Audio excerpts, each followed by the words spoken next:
Once upon a time, in a small village in China, there lived a poor farmer named Jing. Despite his hardships, Jing was known for his contentment and peace. One day, Jing's only horse ran away. His neighbors came to console him, saying, "We are so sorry to hear that you have lost your only means of livelihood. This is terrible luck." Jing simply nodded and said, "Yes, maybe." To everyone's surprise, a few days later, Jing's horse returned accompanied by several other wild horses. And now Jing had a small herd. His neighbors rejoiced, saying, "Congratulations, Jing, you've gained so much. This is wonderful luck." Jing nodded and said, Yes, maybe." In time, Jing's only son began to train the wild horses. But one day he was thrown off from a horse and he broke his leg. The neighbors lamented, "It's so sad that your son is injured and he won't be able to help you with the farm.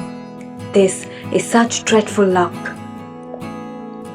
Once more, Jing replied, "Yes, maybe." A few weeks later, the village was plunged into war, and all able-bodied young men were conscripted to fight except for Jing's son due to his broken leg. The neighbors came around and said, "Your son's injury has saved him from the horrors of war. You're truly fortunate, Jing." And one more time, Jing smiled and said, "Yes, maybe." And so the story goes on. This is a parable that teaches us that life is filled with ups and downs, and we should not become too attached to either success or failure. In China, when something bad happens, people often say, "Sai Wang Shima," which means, "Remember the old man who lost his horse?" This is to remind themselves and others that sometimes, when bad things happen, they carry a silver lining.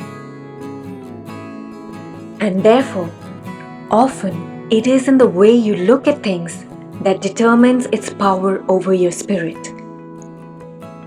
Embracing change and maintaining equanimity in the face of good or bad is the path to lasting contentment.